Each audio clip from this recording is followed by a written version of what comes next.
Hello everyone, Radhe Radhe to all. Welcome and welcome back to my another study vlog. I hope आप सबकी तैयारी बहुत अच्छे से चल रही होगी। जो भी इस चैनल पे नया हो please subscribe the channel and press the bell icon to get the update of my videos. मेरे दिन की शुरुआत होती है आज मैथ की प्रैक्टिस से, जिसके अंदर मैंने आज मैथ में प्रैक्टिस किया है प्रॉफिट एंड लॉस की, जो पहले मैं कर चुकी थी। उसके 50 क्वेश्चंस किए हैं ताकि वो भी टच में रहे, उसको भी मतलब उसके कॉन्सेप्ट भी ना भूलें। और देन मैंने नेक्स्ट किया है 50 क्वेश्चंस मिक्सचर के। अर्थमेटिक का टॉपिक है, इम्पोर्टेंट है, कभी कभी एसएससी क्वेश्चंस आते भी हैं इसमें।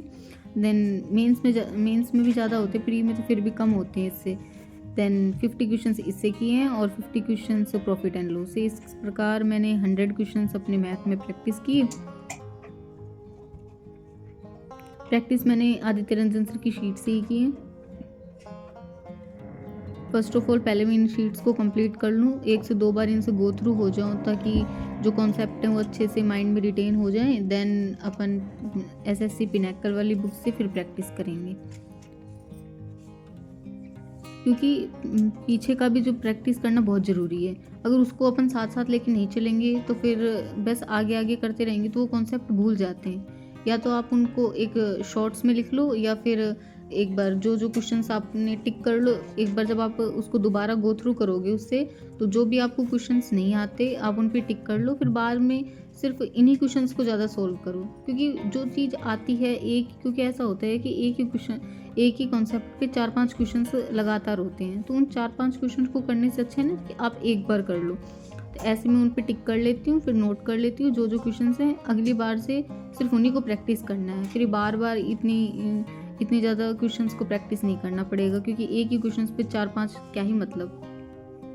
उसको कंप्लीट करने के बाद मैंने अपना स्टार्ट किया था एडिटोरियल, जिसको मैंने किया था इंग्लिश माध्यम के चैनल से।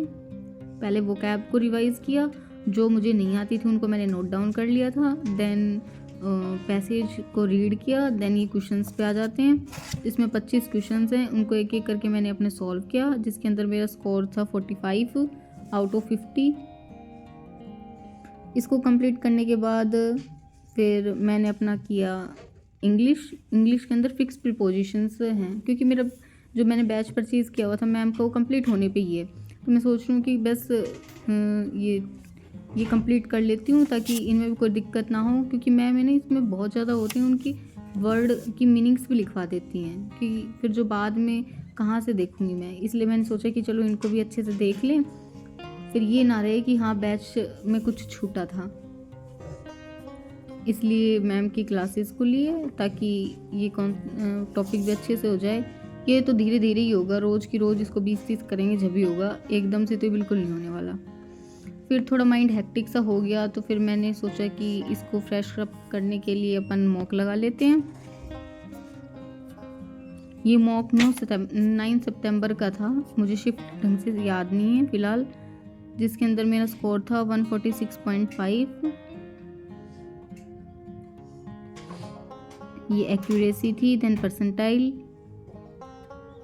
जीके, अगर जीके अच्छा हो जाए तो बात ही क्या है, फिर तो इतनी टेंशन ही नहीं है। जीके का स्कोर ही ले डूब जाता है हमेशा मुझे, और इतना पढ़ लो पता नहीं ये कहाँ गायब होता है। इसके क्वेश्चंस मैं पढ़ती हूँ वो क्वेश्चंस आते भी नहीं है। मैं यही सोचती हूँ कि जो मैं याद करती हूँ वो क्वेश्चंस क्यों नहीं आते, क्या ही आता है। इसको कंप्लीट करने के बाद, मॉक लगाने के बाद, फिर मैंने अपना किया था हिस्ट्री में एक टॉपिक था मौर्यन एम्पायर, उसको रिवीजन किया था। आप लोग भी ये मत सोचो कि मैं अपने एग्ज़ाम टाइम्स के पास ही मॉक लगाऊंगा, क्योंकि फिर ना मैंने भी ऐसा ही किया। तो फिर मैंने जब फर्स्ट मॉक दिया था, ये मेरा सेकंड मॉक था, उसमें मेरा स्कोर था 130, क्योंकि उसमें मुझे क्वेश्चंस आते थे बट मेरा फ्लो अप नहीं बन पा रहा था। तो आप भी ऐसा ना करें, आप ऐसा कर लें कि एक मॉक आज लगा लिया, देन नेक्स्ट डे उसका एनालाइज कर लो, ताकि वो अच्छे से आपका एनालाइज भी हो जाए और मॉक भी दे लो आप। ऐसा नहीं है कि क्योंकि अभी बिगनिंग है, जो भी बिगनिंग स्टूडेंट्स हैं उनके लिए, क्योंकि जिनका सिलेबस हो चुका है अच्छे से और वो रिवाइज कर चुके हैं, वो तो अपना चाहे रोज़ एक मॉक लगा लो, उसको एनालाइज कर लो। बट जिनका भी सिलेबस रह रहा है, आप ऐसा कर लो कि एक दिन मॉक लगाओ, देन नेक्स्ट डे उसका अच्छे से एनालाइज करो। 1 आवर मॉक हो गया, देन नेक्स्ट दिन आप 1 हावर उसका एनालाइज़ करो, क्योंकि बिना एनालाइज़ के मॉक लगाते रहो उसका कोई मतलब नहीं है। जब तक उसको एनालाइज़ नहीं करोगे इतना कोई बेनिफिट ही नहीं मिलेगा। बहुत क्वेश्चंस होते हैं जो अपन ऐसे होते हैं कि शीट्स में भी नहीं होते, या कुछ अपन ऐसे ही उसको नेग्लेक्ट कर देते हैं, तो वो क्वेश्चंस वहाँ से कवर हो जाएंगे। इससे आपका स्कोर भी बूस्ट होगा और आपके जो डाउट्स होंगे छोटे छोटे वो भी कवर अप हो जाएंगे। एक स्टूडेंट का कमेंट भी था कि मेरे मॉक में स्कोर बढ़ ही नहीं रहे, मैंने रिवीजन सिलेबस भी कंप्लीट हो चुका है मेरा।